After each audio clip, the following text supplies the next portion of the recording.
दर्शकों नमस्कार। दर्शकों मेरा नाम अमित नंद है। आज हम बात करेंगे हरिद्वार जिले की 11 विधानसभाओं में से एक ज्वालापुर विधानसभा की, जो कि अनुसूचित जाति के लिए आरक्षित है। वर्तमान में ज्वालापुर विधानसभा से कांग्रेस के रवि बहादुर विधायक हैं और रवि बहादुर का दावा है कि उन्होंने अब तक के कार्यकाल में ज्वालापुर विधानसभा के लगभग प्रत्येक गांव में 1 करोड़ तक के विकास कार्य कराए हैं और ज्वालापुर की जनता उनके विकास कार्यों से संतुष्ट है। पूरी विधानसभा में एक योजना में मैं 50 गांव ओके कर रहा हूँ, 1.5 करोड़ 2 करोड़ 1 करोड़ रुपए लगा के। तो आप यार खुद आकलन कर लो यार, पैसा लग रहा नहीं लग रहा है। ज्वालापुर विधानसभा में समय समय पर रवि बहादुर के विरोध की तस्वीरें भी सामने आती रही हैं। में कम हो तो इस बार टिकट लेकर आ जाओ, क्योंकि ये जनता है ना, ये इस बार आपका टिकट नहीं होने देगी। लेकिन 2027 का विधानसभा चुनाव भाजपा के लिए जीतना एक चुनौती रहेगा, ये भी एक बड़ा सवाल है।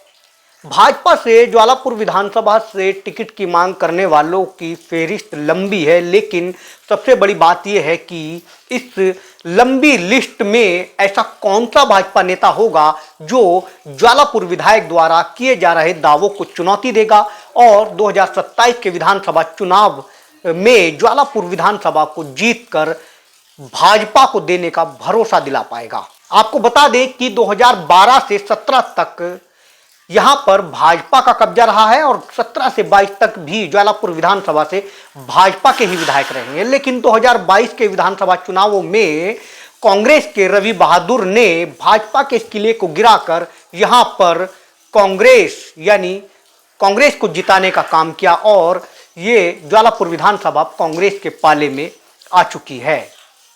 लेकिन 2027 का चुनाव अब भाजपा के लिए आसान नहीं हो जाता है, क्योंकि ज्वालापुर विधायक के द्वारा किए गए दावे अपने आप में एक चुनौती हैं। आज हम बात करेंगे उन भाजपा नेताओं की जो ज्वालापुर विधानसभा से टिकट की दावेदारी कर रहे हैं और लगातार दावा कर रहे हैं कि वह ज्वालापुर विधानसभा को जीतेंगे। सबसे पहले बात करेंगे भाजपा नेता सुबोध राकेश की, जो कि अब तक भगवानपुर विधानसभा से चुनाव लड़ चुके हैं और भगवानपुर विधानसभा पर ही राजनीति का मजबूत चेहरा माने जाते रहे हैं। लेकिन 2027 के विधानसभा चुनाव की तैयारी अब ज्वालापुर विधानसभा से सुबोध राकेश कर रहे हैं और भाजपा से टिकट की मांग कर रहे हैं। 2017 और 22 का चुनाव विधानसभा चुनाव भी सुबोध राकेश भगवानपुर विधानसभा से ही लड़े हैं, लेकिन अपनी गृह विधानसभा को छोड़कर अब वो ज्वालापुर विधानसभा से भाजपा टिकट की मांग कर रहे हैं। तो ऐसे में बड़ा सवाल खड़ा होता है कि उन भाजपा नेताओं का क्या होगा जो लंबे समय से ज्वालापुर विधानसभा से तैयारी कर रहे हैं और टिकट की मांग भी कर रहे हैं और लगातार भाजपा संगठन में ही बने हुए हैं। तो क्या सुबोध राकेश यदि टिकट लाने में सफल हो जाते हैं ज्वालापुर विधानसभा से, तो क्या वो भाजपा नेता सुबोध राकेश को स्वीकार कर पाएंगे? क्या सुबोध राकेश के साथ खड़े हो पाएंगे? हालांकि कई भाजपा नेताओं से हमारी बातचीत भी हुई है जो ज्वालापुर विधानसभा से भाजपा का टिकट मांग रहे हैं। सीधे तौर पर उनका कहना है कि टिकट चाहे किसी को भी हो, हमें सिर्फ कमल के लिए काम करना है और ज्वालापुर विधानसभा को जीतना है। लेकिन ये इस बात में कितनी दृढ़ता है, कितनी सच्चाई है, ये तो आने वाले वक्त में ही पता लग पाएगा।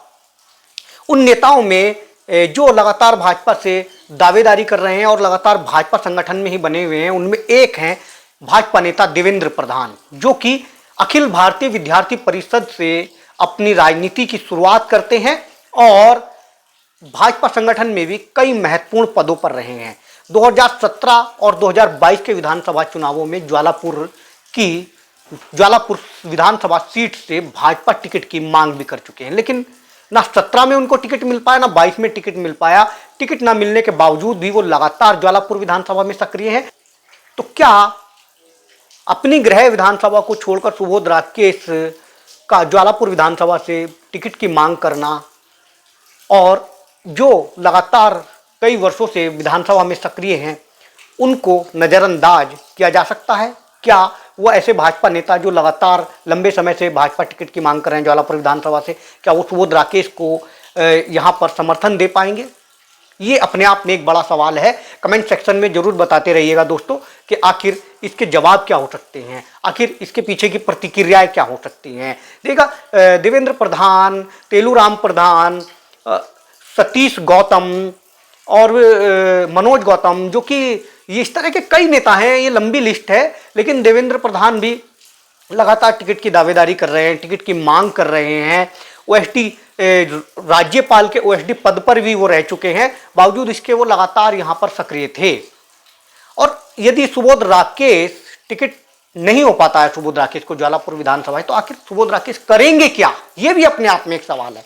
क्या वो फिर से भगवानपुर विधानसभा की ओर वापसी करेंगे, या ज्वालापुर विधानसभा में रहकर ही किसी अन्य पार्टी से टिकट की मांग करेंगे? क्योंकि उनके राजनीतिक इतिहास की बात की जाए तो वो 2017 का विधानसभा चुनाव भगवानपुर से भाजपा के टिकट पर लड़ते हैं, और 2022 का विधानसभा चुनाव वह भगवानपुर से ही बसपा के टिकट पर लड़ते हैं। तो क्या ज्वालापुर विधानसभा में यदि सुबोध राकेश से भाजपा टिकट लेने में नाकामयाब हो जाते हैं, तो क्या वो किसी और पार्टी से चुनाव लड़ेंगे? ये अपने आप में एक बड़ा सवाल है। तो फिर क्या, और अपने आप में ये भी एक बड़ा सवाल है कि क्या भाजपा सुबोध राकेश पर भरोसा जता पाएगी, या ऐसे कार्यकर्ताओं पर भरोसा जताएगी जो लंबे समय से भाजपा में काम कर रहे हैं?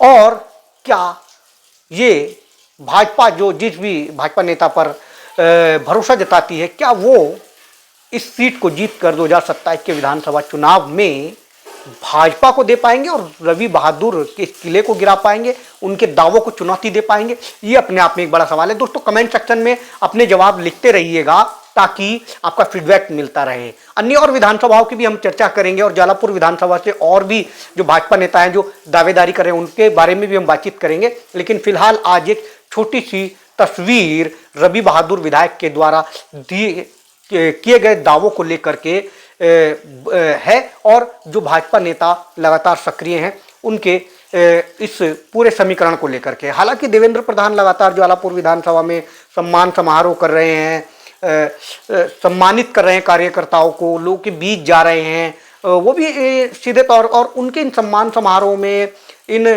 कार्यक्रमों में स्थानीय लोगों के साथ साथ कार्यकर्ता पदाधिकारियों की भी एक बड़ी संख्या देखने को मिल रही है, जो उनकी दावेदारी को भी मजबूत करती है। हालांकि सुबोध राकेश भी लगातार ज्वालापुर विधानसभा में सक्रिय हैं, जन्मदिन भी वो अपना ज्वालापुर विधानसभा वासियों के बीच में ही मनाते हैं। लेकिन सबसे बड़ी बात ये रहेगी, क्या सुबोध राकेश टिकट लाने में कामयाब हो जाते हैं, और यदि वो टिकट लाने में ज्वालापुर विधानसभा से भाजपा का टिकट लाने में कामयाब हो जाते हैं, तो क्या वो भाजपा नेता सुबोध राकेश पर भरोसा जता पाएंगे, जो अब तक लंबे समय से भाजपा में ही काम कर रहे हैं और ज्वालापुर विधानसभा टिकट की दावेदारी कर रहे थे?